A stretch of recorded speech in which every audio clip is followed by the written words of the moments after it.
It's time for Clubhouse Chatter. Here's Norm Ordez.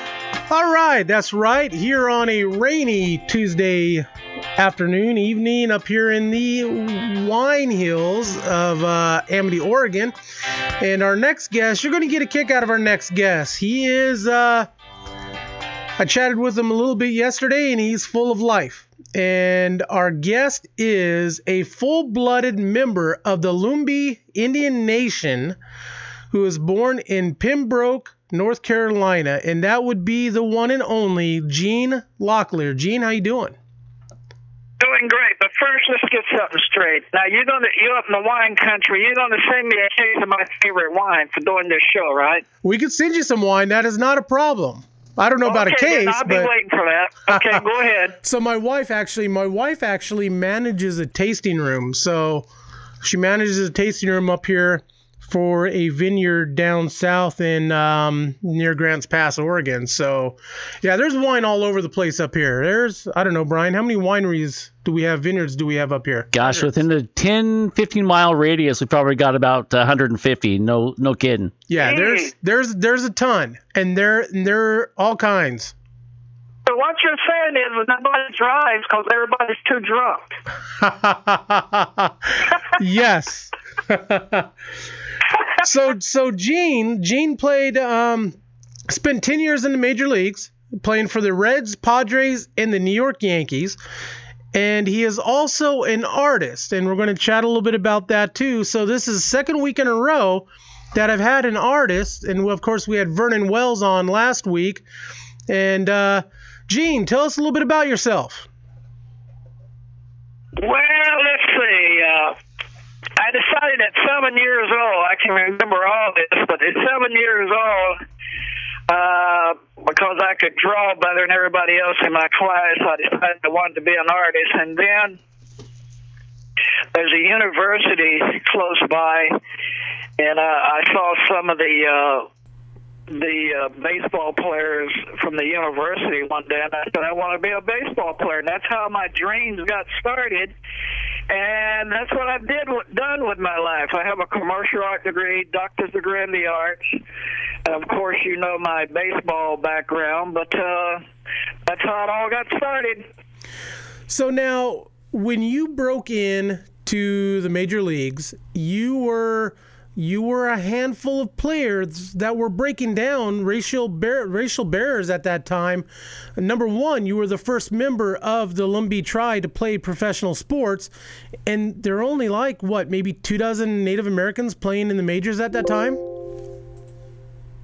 Well, you might be right as far as the whole period of time. There's only one in the Hall of Fame. But as far as, early 1900s or late 1800s when they started playing baseball, but then you have to remember the integration. You know what I'm saying? Mm-hmm. Around Satch's Page's time and all that, when everything sort of became integrated, and I don't know exactly the years that were, but there's, like you say, it's only a couple of handfuls that's even ever played in the major leagues. Right. So growing up in North Carolina, so who did you emulate? Who was your favorite baseball player? Did you follow a team? To be honest, I never followed the team because my dad, we never had a TV. Okay. We never did get the paper, but of course I knew about the Yankees, even back then.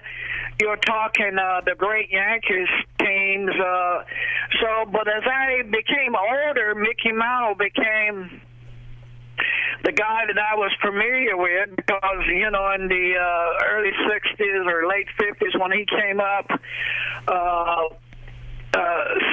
he became the guy that I knew the most about just by we did have a radio, so by listening to the radio and every once in a while picking up a newspaper or a magazine, he was the guy that I was most familiar with.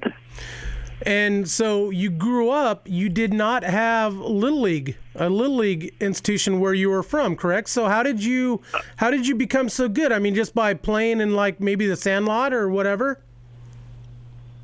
Well, I think there's two ways of looking at how does one become a great athlete or great at anything. Number one, you have to be born with the ability. It doesn't matter how hard you work. In a lot of professions, you still have to have the ability, and sports is one of those. But you have to develop the ability, and even at an early age, I played a lot of sandlot, you might call it baseball, with the neighborhood. Even when I was 16, I was playing on teams that guys were in their 20s and 30s, because between you and I, there wasn't anything else to do in their community except go fishing and hunting and playing baseball and maybe a little basketball. That was it. And so you broke in with the Cincinnati Reds. And so now was Pete Rose part of that? Pete Rose was part of that team when you broke in, correct?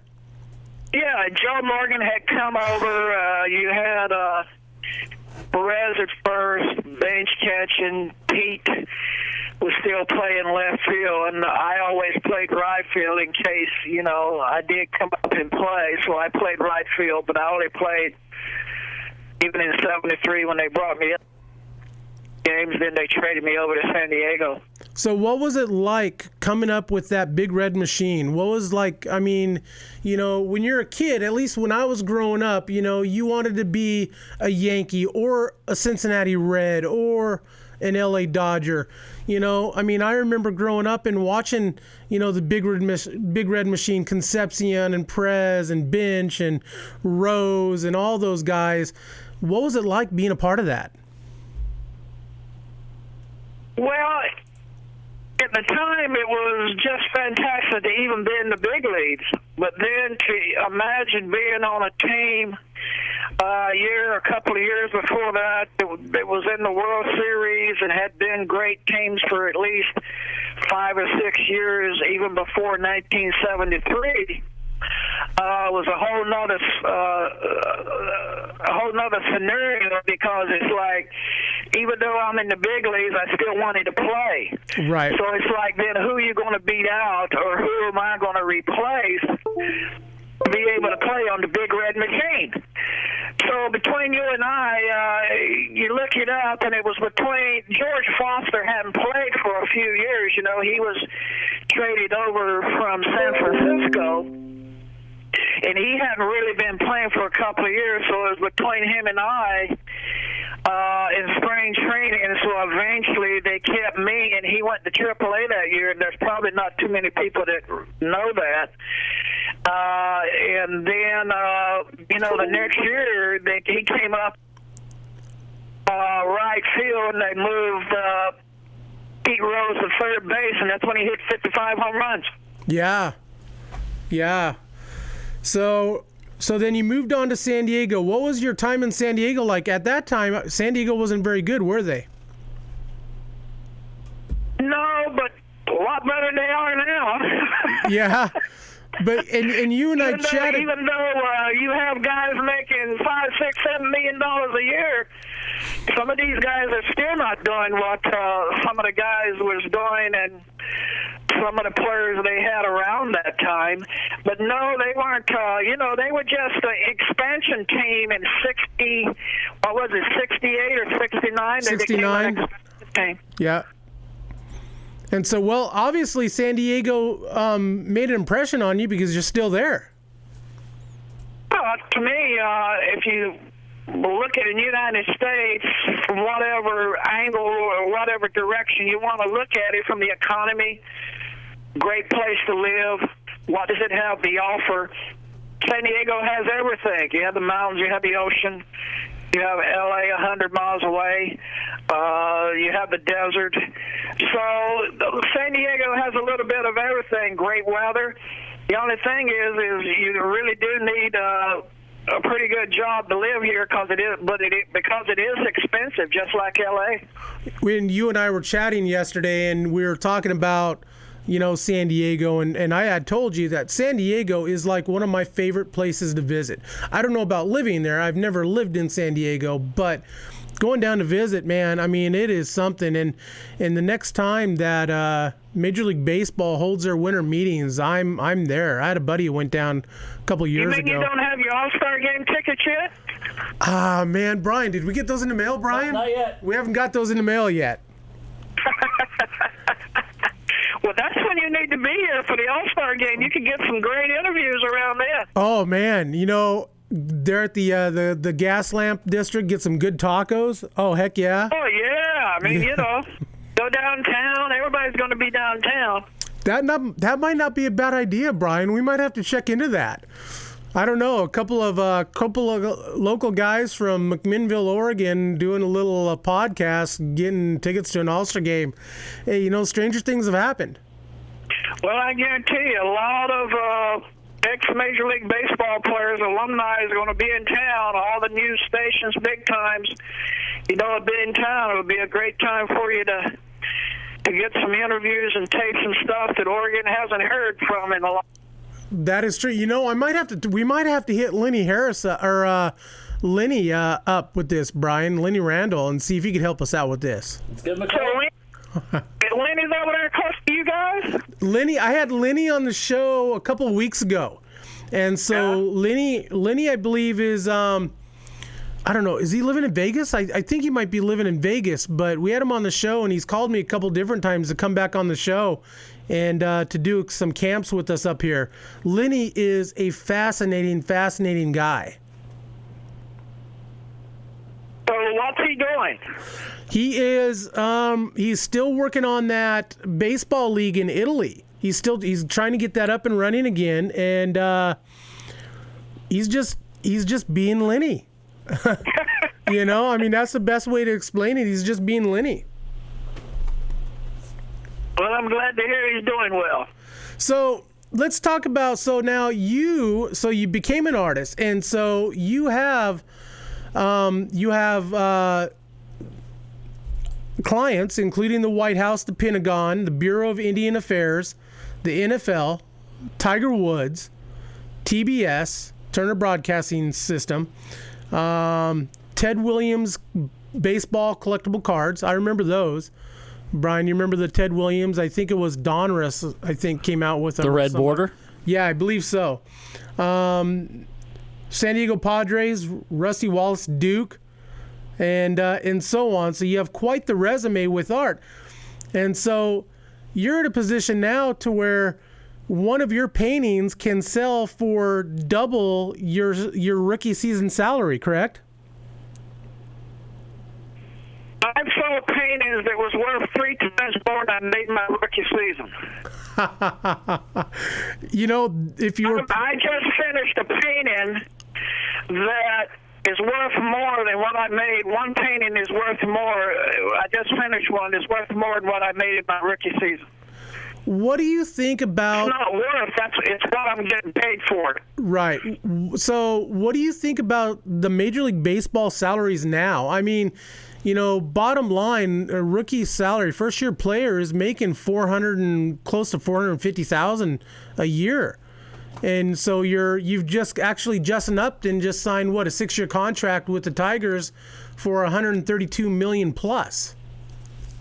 And what did he hit last year? Yeah. And no. What did he hit last year? What did he hit? I think he hit like 268 or 278. He had 25. 258 now. He hit 258.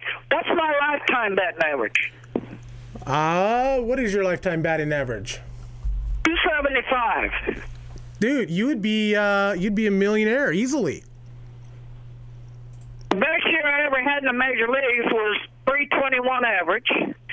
And when I played every day, I never ever hit under 300, except when I went to Japan, and I didn't want to go over there. I went anyway, and I was ready to quit.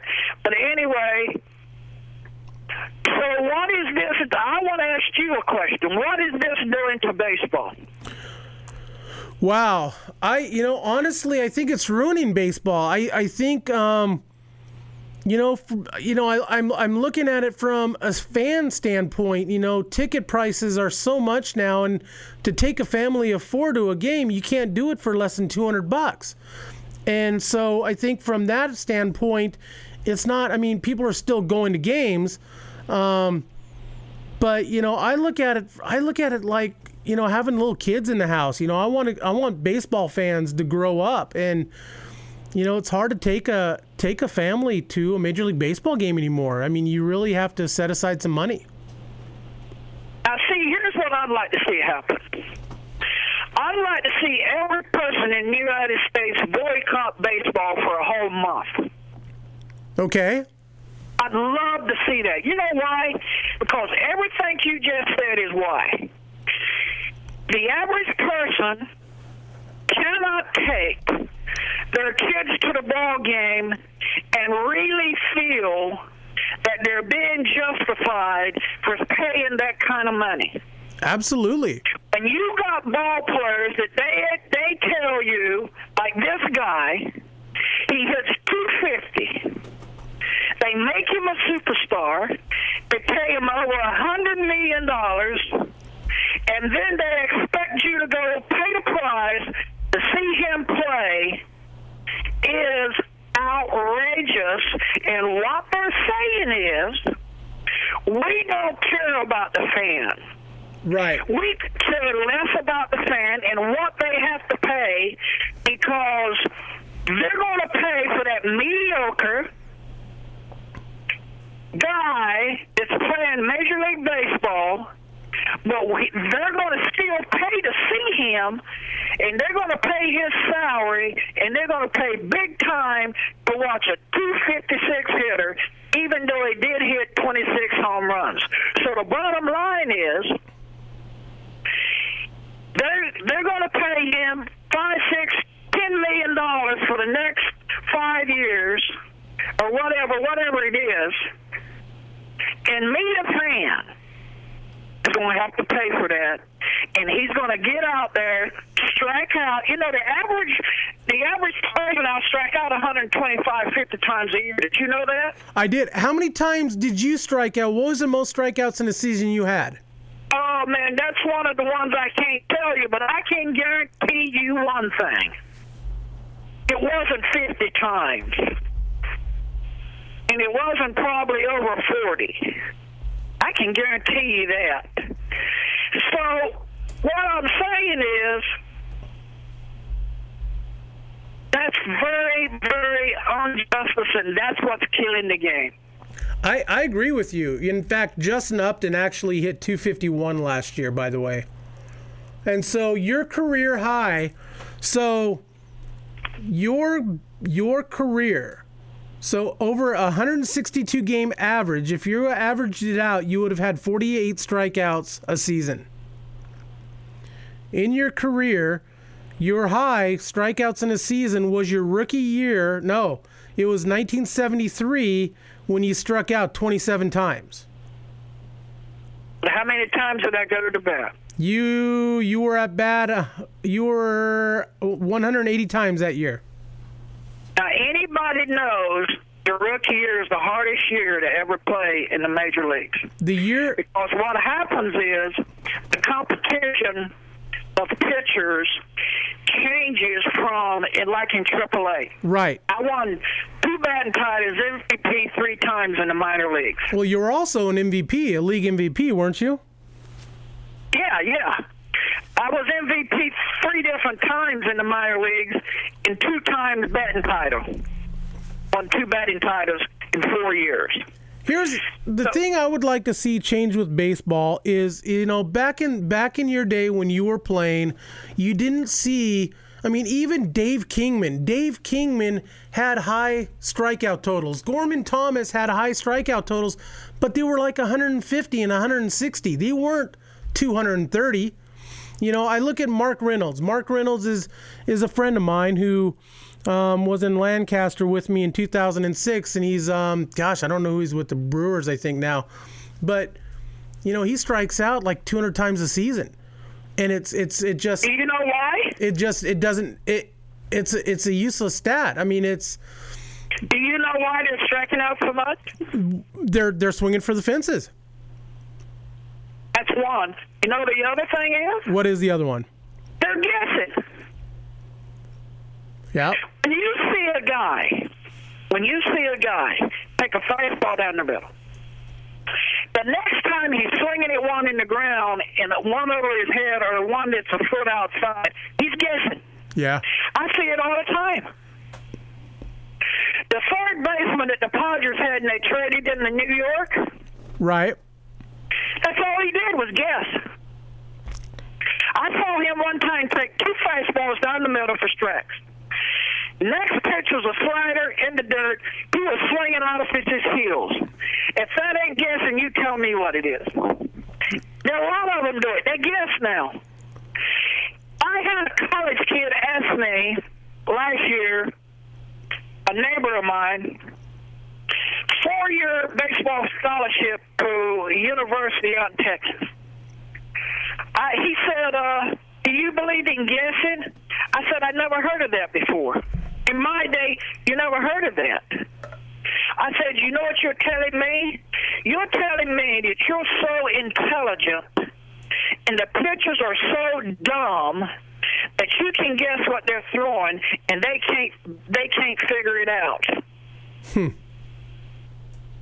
And I said, you're telling me you can guess and get a hit every time. I don't care if you do guess. That doesn't mean you're not going to, even if you're guessing fastball and you get it, that doesn't mean you're going to get a base hit. Right.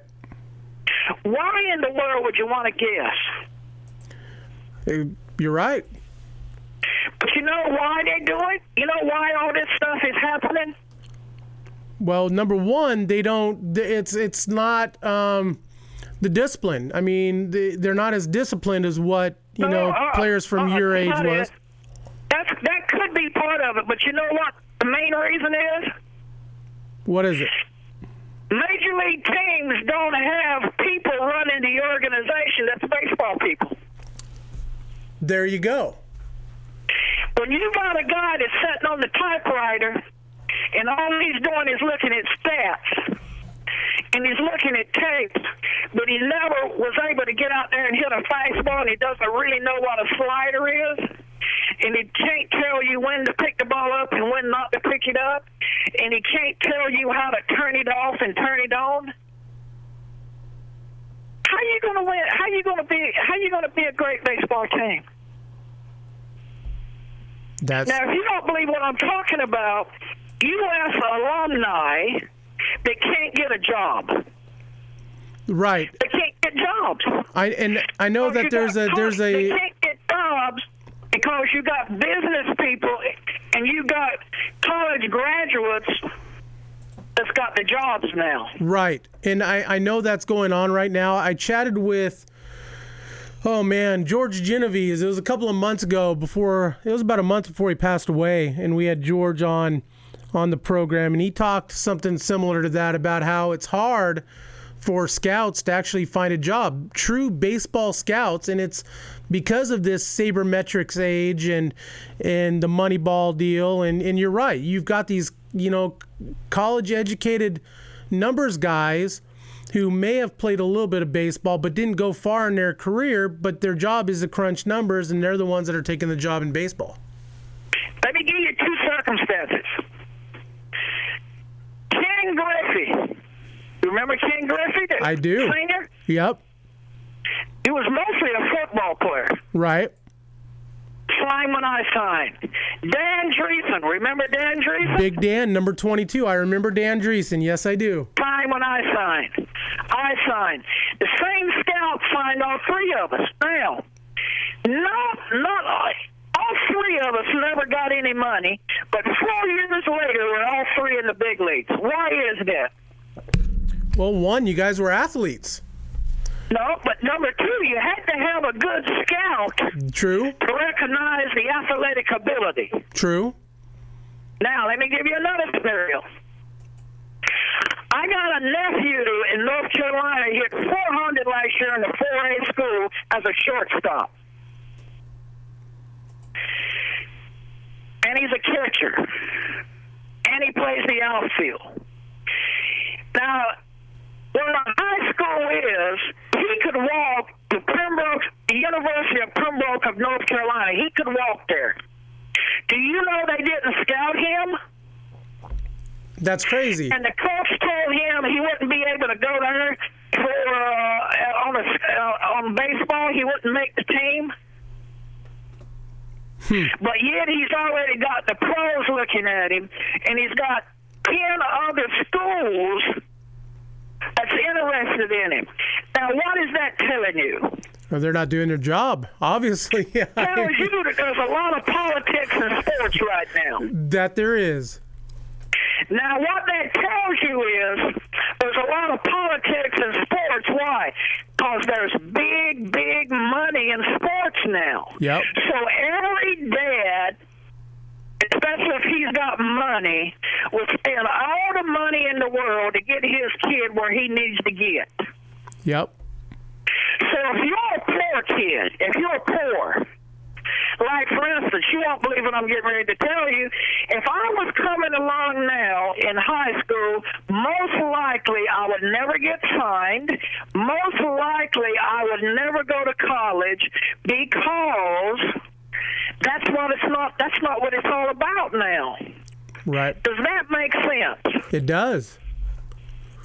See, there's so much money in sports, in baseball, football. And there's so much, that's where you got to be, because everybody knows you can have one good year in the major leagues. If you make it there, you never, ever have to work again. Right. During my day, you didn't make a lot of money in professional baseball in the 60s when I signed. It was a good thing to know that you could play in the major leagues, and you wanted to, but still, Major League Baseball players didn't make that big of money back then. Right. So there was a lot of guys that was offered deals to play baseball, and they turned it down because they couldn't support themselves on it, or they couldn't support a family, so they went into businesses. Right. But it's different now. All right. See, that's how baseball has changed. Baseball's changed.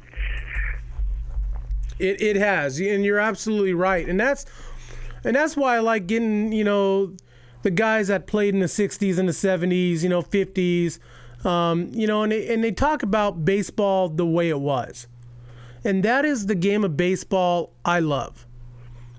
I still hold out for hope in this game that one of these days, people are going to start to realize that, baseball players are not worth $132 million for a 6-year contract. I don't care who you are. Let's stop there 1 minute. So what happens? Now, tell me how you're going to back this up. Right now, Detroit's paid $137 million for a 250 hitter, okay? Yep. Now, when the people quit going to the ballpark, how are you going to reverse and back that up as owners and as a major league organization?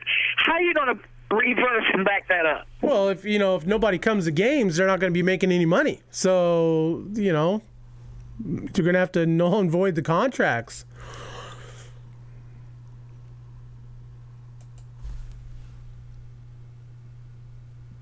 You still there? Yeah, so what I'm saying is major leagues, and you know what?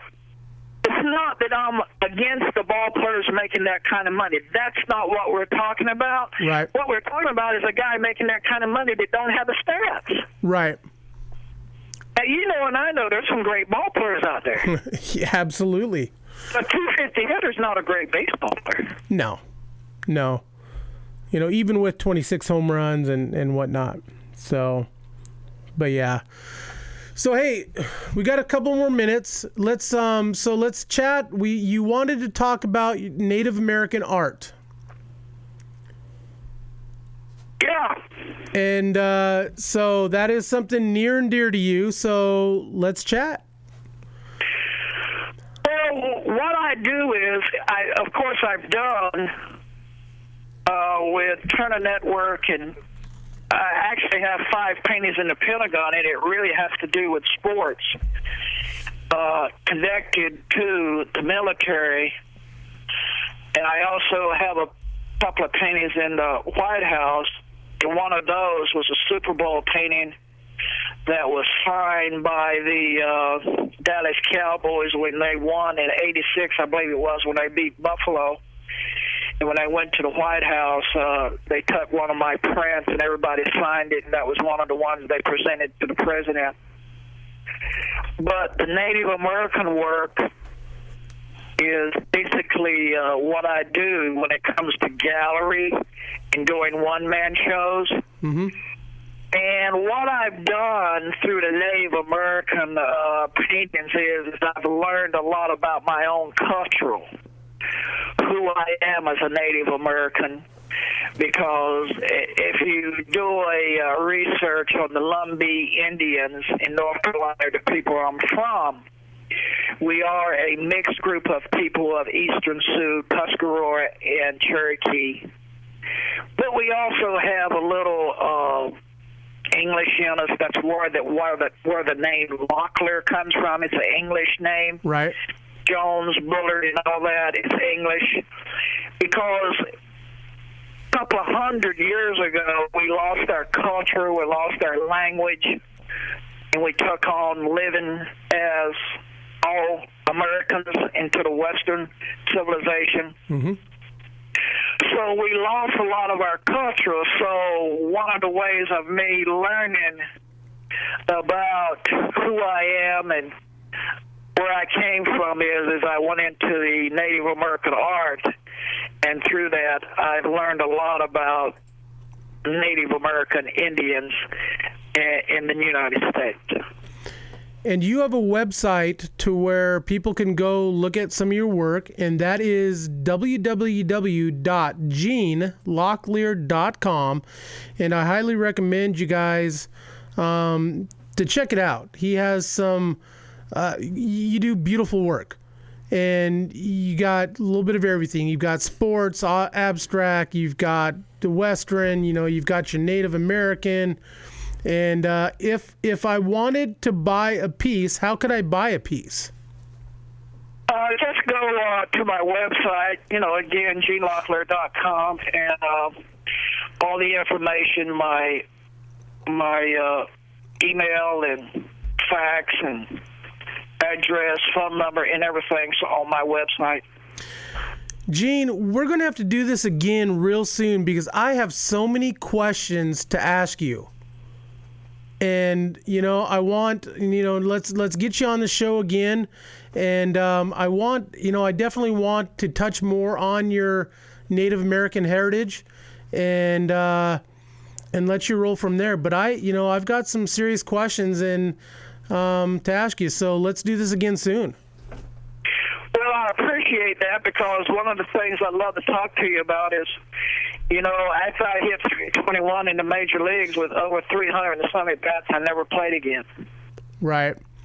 There's a saying, being blackballed.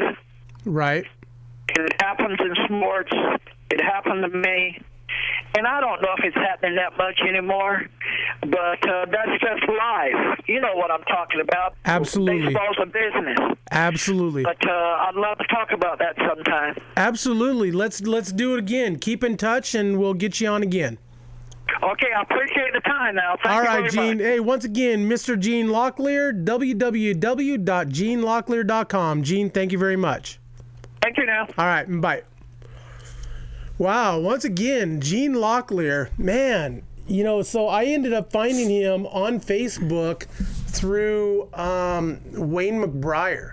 So Wayne McBriar, Padres 360, he ended up winning a jersey from one of our giveaways, 15 Days of Christmas.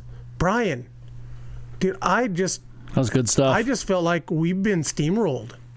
Gene was good. Gene's the man. Honesty.